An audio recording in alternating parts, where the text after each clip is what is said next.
Willi T. Dam line of After Dark and Helios van de Nosa-Hoover.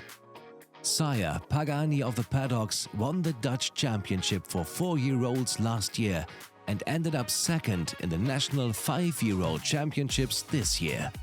This talented grey has a bright future ahead in sport and breeding and presents his first foals this year.